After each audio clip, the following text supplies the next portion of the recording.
we make sure we trip ourselves up as we're racing to the finish line. Before we do this, I know this is psychology. I know this isn't just like 1, 2, 3. It's more complex. It's about you. So what I want to do is I want to give you an opportunity. If any of you want to ask a question, you know, if you call me, it costs a bunch of money, but today it's free therapy right here. So if anybody wants to ask a question, we have a microphone right here about what we're doing with. So put up your hands. I don't have my glasses on. I have to put on my glasses. There you go. Oh, okay. Hi. Come on down here. Ask a question. And the wonderful thing, let's give her a round of applause. That's courageous. Yes, hi. This was meant for tall people. My question is, permission from your past, we went through that process. Right. And how do we change that if those people aren't in our lives anymore? If they've passed away, like your parents, how do we make those changes so that we have a different message going in our brain? Exactly. And that, I mean, that's a fabulous question. And that is the question of the hour. And what we're going to do is that's the last half of the whole seminar. So you're right there. You're right there. Yes, you have to stay. Yeah, sorry. And we tease you and then we give it, you know, then we give it to you. But bottom line, the understanding is, and psychologically the understanding is that all of us have these messages, okay? And many of these messages, although well-intentioned, don't work for us. So the real key to personal development as an adult is to be able to put in your own messages and not be listening to something that you internalized, you know, maybe 40 years ago or more. Because to update those messages, and there's specific ways we're going to do that. Okay, so I will answer that. That's a whole segment, so I won't do that right now, but I'm going to answer it. Anybody else's questions? Let's take another question or two. Any other personal development questions here? Yeah? Wait a minute. I have to put on my glasses again. Where are you? There you go. Come on, come on. Yeah, good.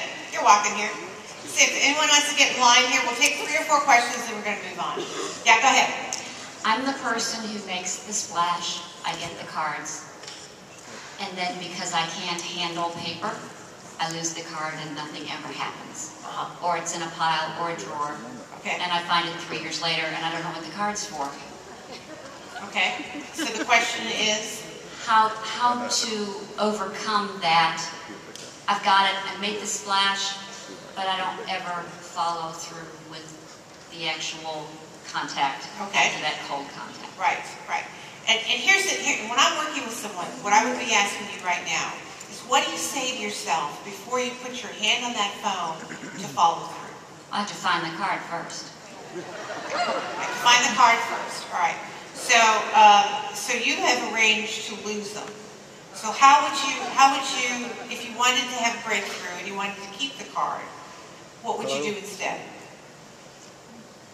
After an event, I guess you'd have to put a rubber band around those and label them, and then put them somewhere where you actually can find them again. Yeah. Do you have a desk? Oh yeah, but you really wouldn't want to see it. Well, okay, so you know, what you're telling me is you have a lot of resistance about keeping these cards. And that's your self-sabotage. Paper, yeah. Right. So what you need to do is you need to clear a part in your desk, get a little maybe box or something, put the cards in that box. Right?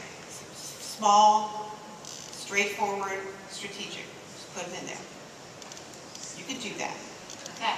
Start changing your brain about it. Okay, start talking differently. All right, good, good, good. Yeah. Good morning, Pat. Good morning. 23% positive, 77% negative. Right. Slowly reversing that. I mean, right. Self-esteem, getting encouragement from people like yourself and your books and others that are out there. Is that a good way to begin to change the numbers around? If you're asking me, is it a good idea to buy my book? Let's see. Well, we know you're going to say yes on that. It's a tough one. Yeah, I think that, I mean, basic, you know, and your point is well taken.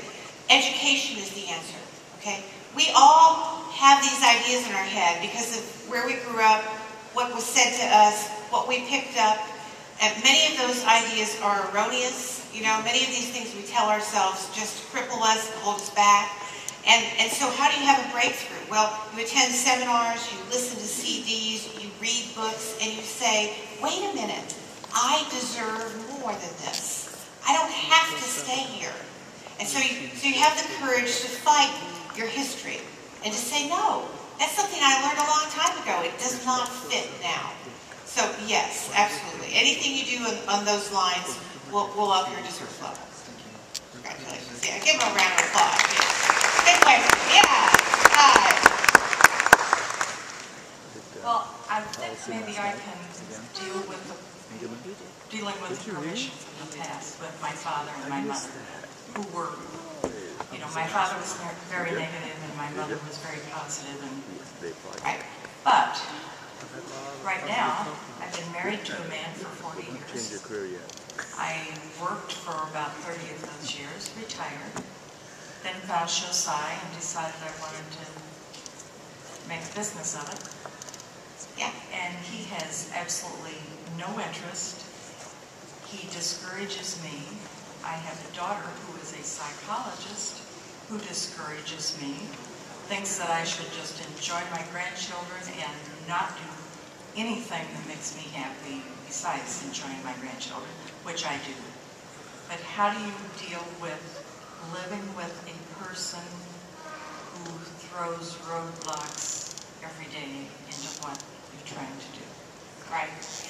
You know what? That is just such a wonderful question, and it's such a, in my experience, common question. Okay, I hear that virtually everywhere I go. Here's my answer for this. Bottom line, all of us, we have to look inside our own hearts, our own souls, and decide what we want for ourselves. All the research on happiness, and there's a lot of wonderful research on happiness out there, says we have to have present pleasure. We have to do something we like right now. And we have to feel like we are creating future meaning. So what I hear from you is you have, I can't say that very well, pleasure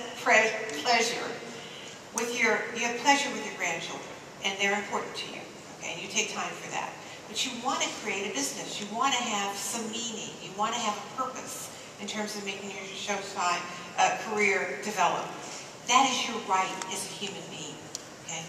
So the key is if you live in an environment that's toxic, you have to reduce your time spent in that toxicity. So if you have a husband or a daughter, whoever is giving you trouble about it, you listen politely, okay, and then get out of there as quickly as possible, and then call one of these wonderful people here, okay? Have the antidote.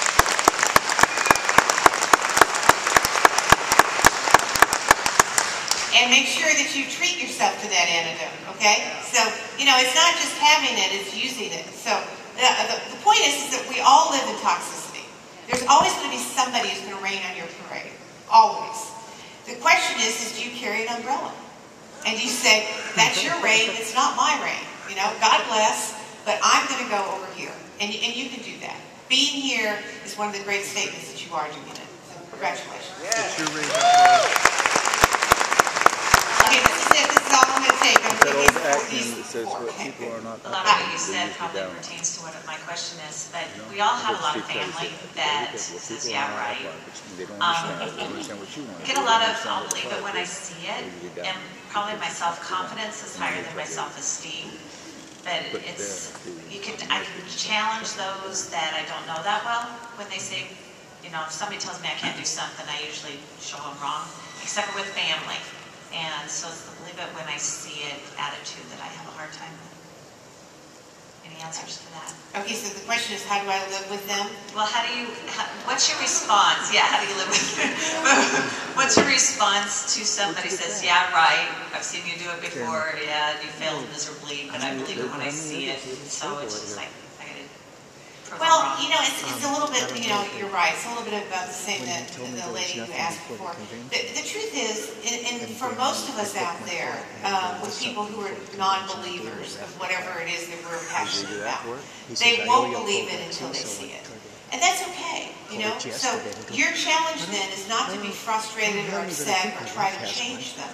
Your challenge is to use your good energy to show them what an amazing person you are and have them believe it because you just created it. So use your energy that way. The worst use of energy is trying hard or waiting for someone else to change. Worst, don't put your energy there. Let them have their doubt, let them have their whatever it is. God bless. Watch how much money I'm going to make over here and how much fun I'm going to have, and then maybe I'll share it with you. Maybe I will. Living well. Living well. Yeah. Good. I feel okay about the self-confidence part and the self-esteem part, but my thing is left and right brain people, and I'm a right brain person. I'm a creative person, and so when it comes time, I see my clients come in and they got the business planner and the whole thing, and they've got their day listed from day to day. I go to the salon and I don't even know who's coming in next. I just go and I just work and do my thing. And so I find that probably one of my hardest things is that finding a technique to be organized for follow-through. Because I'm kind of just going through life. Well, what you're saying, I think, is that we all have different personality styles, okay? And there are people who are totally organized and A, B, C, D, and that isn't who you are. You're more creative, you're more spontaneous, you're more intuitive, whatever. The truth is, in life, wherever you test out on the personality spectrum, you do need to have some way to be organized because we have to live, okay? We have to get things together. But you don't have to do everything yourself. One of the things I do is that I know I'm better at speaking. I'm really only good at 2 or 3 things. I'm good at writing, I'm good at speaking, I'm good at coaching. That's about it. And so I hire people to do everything else. If I had to do a PowerPoint, I would probably just cry. So it's not who I am now. I would cry, but whatever. And to the extent you're successful in being who you are, you can create income to help them be who they are. Okay? So don't try to do it all. Do less better. Get out there and share your heart and share how excited you are about your side and watch your business grow. And go hire someone for $10 an hour. And just keep using envelopes to write those names and numbers down. Yeah, who cares, right? If it works, it works, So celebrate who you are and don't try to make yourself somebody you aren't. It won't work anyway. It just won't work. All right. A few more. All right. Hi. You kind of already answered this with this previous one, but this is about individual positive improvement. But we're a team business, so would it be beneficial for us to do some kind of survey on people and match certain people together so they can, on one side they're more self-esteem, more confidence, and mesh those 2 people together to get a full working team? It's a great question. There are personality tests out there that are pretty easy. There's one called the DISC, DISC. And it basically is a way of seeing who has dominant characteristics, who's driven and who's more intuitive and who's more stable and who's more conscientious. You could do that. I know programs to do that with, and I know companies who've used that material. I've trained companies so everyone knows where they are on a personality scale. And that is helpful because here's what happens. People listen better to someone who's like them, and we have an intuitive liking for someone who has the same kind of characteristics we do. Now, as a leader in this industry, you have got to, I think, broaden your scope enough so that you can deal with everybody. It may not be your characteristic, but that you see if you're intuitive or if you're creative or you're spontaneous, you see someone who's very detailed and very 1, 2, 3, 4 is someone who could really be a help for the team, not something negative. So we have to see that everybody has skills and objectives. I believe that the great benefit of being in these businesses is personal development. And what I see with all the companies I work with, I work a lot with Mary Kay Cosmetics. It's not in competition with you guys at all. They eat a lot of chocolate, so they should be buying from you. We share, by the way. Yeah, okay. One of the things I've been working with some of their corporate leaders, and they want to build their team business. They want more people to come to their meetings. Okay, that's one of the things they want. And I'm assuming you guys want the same thing. And so what we found is that they add in personal development. they attract more people. One woman for the last month has been every team meeting she has 20 minutes of personal development, taking some of the stuff you learned here today, teaching it to your people, all right? And so that value added has grown her business 30%, and she recruited about 42 new people in the last 2 months. Why? To your point, we need to teach them this. You know, everybody has skills. Everybody likes to talk about themselves. So take this information. I know it's not about your product, but your product sells itself, and give them something for their souls and their hearts. And that will help build your business, whether on the phone or in person. Thank you. Yeah. Yeah. Hi. Hello, first off, thank you so much for sharing your wisdom with us, because this touches so much of the core of what makes us successful. I'm thinking from more of a team perspective as a team leader. What is the best way, in your opinion, to prepare our team for going through these